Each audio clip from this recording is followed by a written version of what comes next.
ulangi lagi. Jadi kita masuk ke manajemen SDM. Kemudian manajemen SDM ini gunanya untuk mengembangkan, merekrut dan juga memotivasi serta mengevaluasi keseluruhan sumber daya manusia dalam mencapai tujuan perusahaan.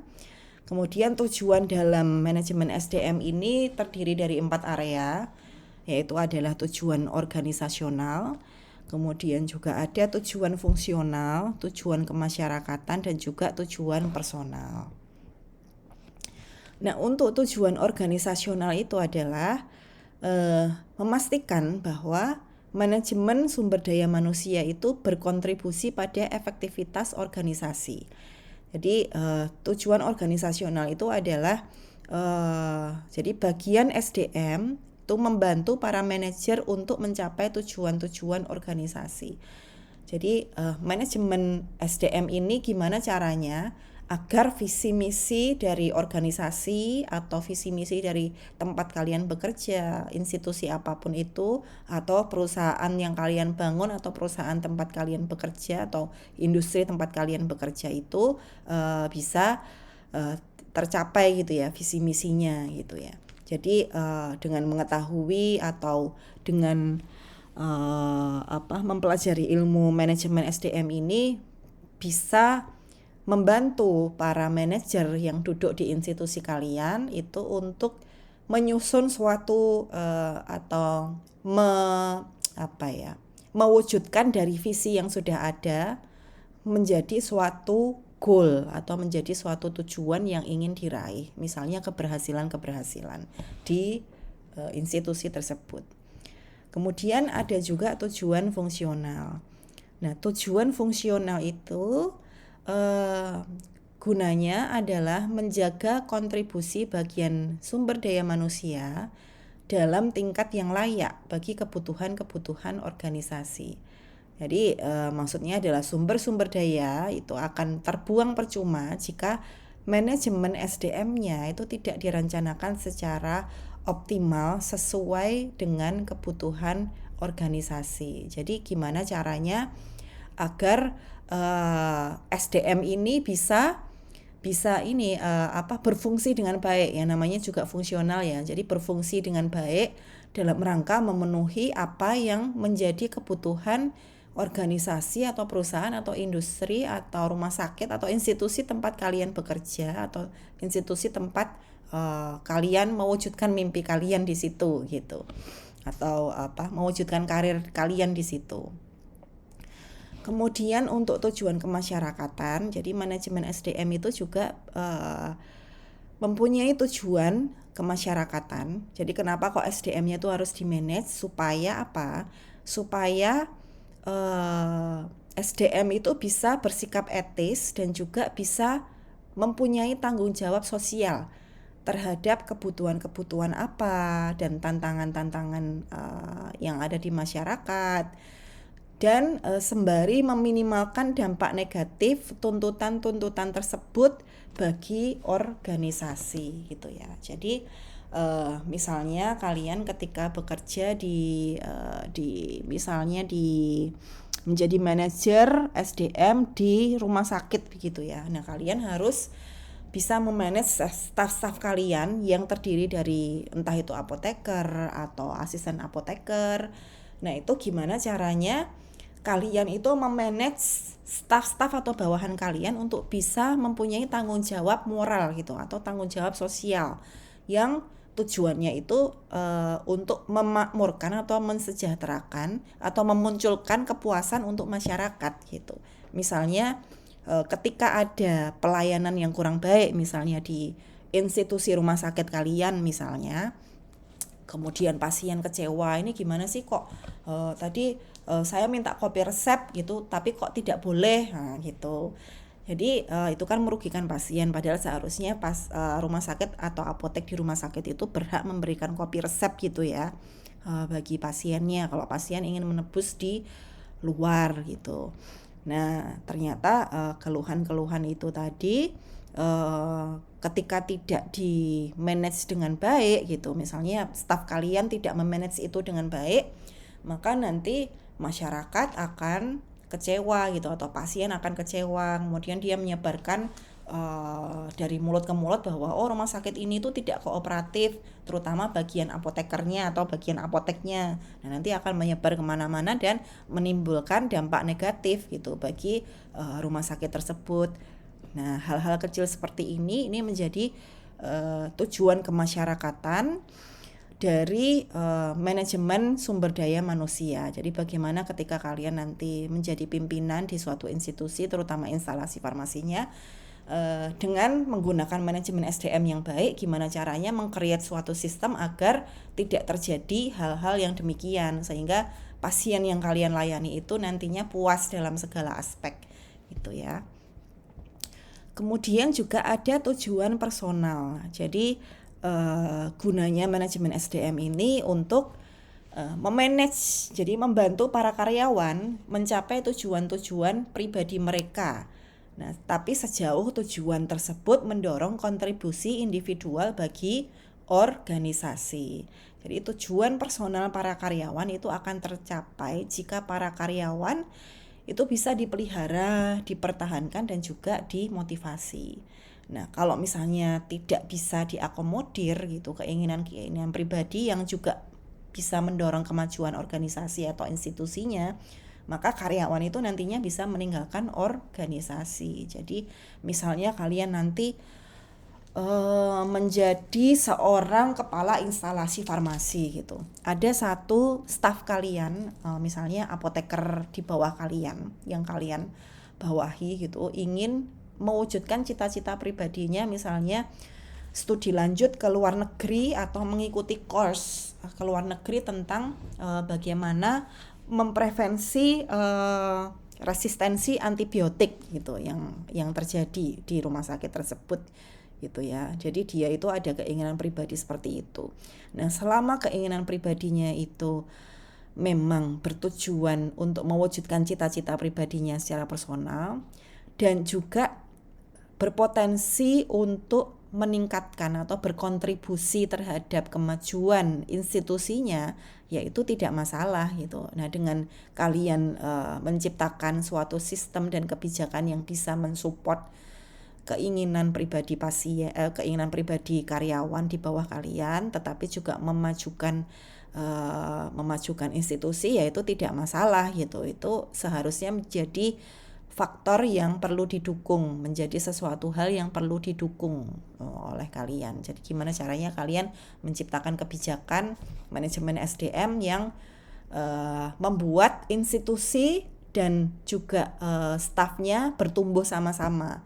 Nah, itu adalah tujuan dari manajemen SDM, yaitu tujuan personal. Itu contohnya, salah satunya. Kemudian proses manajemen SDM itu sendiri itu terdiri dari perencanaan awalnya, yaitu adalah merencanakan kebutuhan SDM bagi perusahaan. Jadi nanti kalian bisa mengkalkulasi kira-kira diperlukan SDM tambahan berapa sih gitu, supaya cita-cita institusi itu bisa tercapai. Kemudian selanjutnya adalah proses procurement, yaitu adalah mencari dan mendapatkan SDM, yaitu terdiri dari proses rekrutmen, seleksi, dan juga penempatan SDM. Dan ada lagi development, tahapan selanjutnya yaitu adalah mengembangkan SDM, dan tahapan maintenance, yaitu memelihara SDM, misalnya dengan memberikan apa. Yang termasuk dalam proses ini adalah misalnya kalian bekerja di suatu institusi, misalnya rumah sakit. Nah, ketika kalian itu menjadi pemangku kebijakan, ya gimana caranya biar SDM-nya atau stafnya itu tidak resign atau tidak beralih ke institusi yang lain. Ya caranya adalah dengan memelihara sumber daya manusia ini, misalnya memberikan jaminan kesehatan. Jadi membayarkan BPJS-nya gitu. Jadi memberikan asuransi BPJS, fasilitas asuransi BPJS ke karyawan kalian, kemudian mensejahterakan, misalnya memberikan bonus-bonus tahunan, kemudian memberikan penghargaan atau award, misalnya karyawan terbaik atau karyawan terrajin misalnya. Nah, itu adalah suatu langkah-langkah untuk memelihara sumber daya manusia di institusi kalian. Kemudian juga utilization, yaitu memanfaatkan dan juga mengoptimalkan sumber daya manusia. Yaitu dengan cara apa? Promosi, kemudian jenjang karirnya itu bertingkat, atau setiap karyawan atau semua karyawan itu mempunyai opportunity atau kesempatan yang sama gitu untuk naik jenjang karirnya atau naik jabatan. Kemudian mutasi dan lain-lain. Nah, fungsi SDM itu sendiri adalah untuk persiapan dan juga seleksi. Jadi untuk mempersiapkan dan juga menyeleksi sumber daya manusia yang akan bekerja di institusi kalian. Yaitu adalah dengan menganalisis dan mendesain jabatan apa yang diperlukan, kemudian merencanakan sumber daya manusianya, dan dilakukan proses rekrutmen, setelah itu juga seleksi. Nah, fungsi SDM itu juga bisa untuk mengembangkan dan juga mengevaluasi kinerja dari stafnya, yaitu adalah melakukan orientasi sebelum masuk, kemudian melakukan penempatan, termasuk juga sistem PHK itu evaluasi. Jadi kalau misalnya ada karyawan yang memang melanggar batas atau melanggar aturan, misalnya kayak yang terjadi baru-baru ini Kemenkeu, jadi Kementerian Keuangan, jadi Menteri Keuangannya adalah Ibu Sri Mulyani, sebagai bentuk moral value gitu dari beliau secara pribadi dan mewakili institusi, maka dia memecat seorang staf di Dirjen Pajaknya gitu yang memang melanggar aturan gitu ya, dianggap melanggar aturan, yaitu sebagai bentuk moral value beliau gitu untuk melakukan evaluasi terhadap SDM yang dia pimpin gitu, dan melakukan PHK gitu karena memang tidak menjalankan aturan sesuai di dirjen yang dia pimpin gitu. Kemudian termasuk pelatihan dan pengembangan itu termasuk fungsi SDM untuk mengembangkan dan juga mengevaluasi kinerja, termasuk perencanaan karir dan juga penilaian kinerja itu sendiri. Termasuk pemberian kompensasi gitu ya. Sebelum kita mengenal pemberian kompensasi, kita harus mengenal terlebih dahulu kompensasi itu apa sih di dalam ilmu manajemen.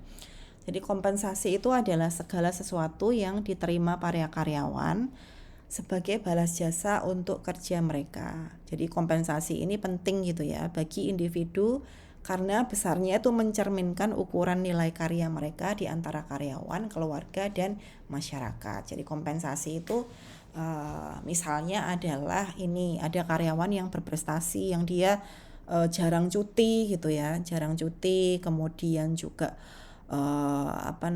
dia berkontribusi besar terhadap perusahaan kalian atau institusi kalian gitu. Nah, ketika dia mengajukan cuti tambahan, itu adalah bisa dibilang dia meminta kompensasi gitu. Misalnya dia melahirkan gitu. Biasanya kalau secara aturan cuti melahirkan itu cuma 3 bulan, tapi karena dia jarang mengambil jatah cuti, jadi dia mengajukan cuti melahirkannya itu menjadi sebesar 5 bulan gitu, yang awalnya 3 bulan tapi menjadi 5 bulan. Nah, itu dia mengajukan kompensasi gitu terhadap kalian sebagai pimpinan gitu. Nah, itu yang disebut sebagai kompensasi. Jadi kompensasi itu jadi sesuatu, terus kalian memberikan kompensasi itu gitu. Kalian memberikan jatah 5 bulan dan meng-ACC dan meng-approve jatah 5 bulannya itu gitu. Jadi itu yang disebut sebagai kompensasi. Jadi balas jasa yang diterima oleh karyawan untuk menghargai kerja mereka, itu adalah kompensasi. Nah, tujuan kompensasi itu adalah untuk memperoleh karyawan yang qualified, kemudian juga mempertahankan para karyawan yang ada. Jadi kompensasi itu bisa dibilang adalah kemudahan untuk karyawan gitulah. Misalnya adalah memberikan reward tambahan gitu di luar yang pokok-pokoknya gitu. Ini itu adalah kompensasi. Nah, itu untuk menjamin keadilan juga dan juga menghargai perilaku yang diinginkan serta mengendalikan biaya-biaya ya. Ketika karyawan itu loyal, maka biaya yang dikeluarkan untuk misalnya kalau karyawannya resign, terus ngerekrut lagi, terus biaya lagi. Nah itu tugasnya adalah untuk mengendalikan biaya-biaya yang terjadi ketika kita tidak memberikan kompensasi yang tepat, yang baik, yang layak kepada karyawan. Kemudian selain kompensasi, kita juga perlu mengenal kepuasan kerja. Itu yang Ibu sampaikan tadi di marketing gitu ya, masih ada hubungannya ya. Jadi kepuasan kerja itu adalah keadaan emosional yang menyenangkan atau tidak menyenangkan, di mana para karyawan itu dengan mana para karyawan memandang pekerjaan mereka. Jadi ini adalah indikator karyawannya itu puas atau tidak gitu ketika kerja di institusi kita gitu. Jadi kepuasan kerja itu mencerminkan perasaan seseorang terhadap pekerjaannya. Jadi kondisi kepuasan atau ketidakpuasan kerja itu akan mempengaruhi prestasi kerja seseorang. Nah, biasanya karyawan yang dia memang puas terhadap pekerjaannya, terhadap institusinya, maka prestasinya itu biasanya akan terbentuk dari situ. Jadi otomatis prestasinya akan mengikuti itu ya. Kemudian ada yang namanya audit SDM. Jadi audit SDM itu merupakan suatu kegiatan untuk mengevaluasi kegiatan di bidang SDM dalam suatu organisasi.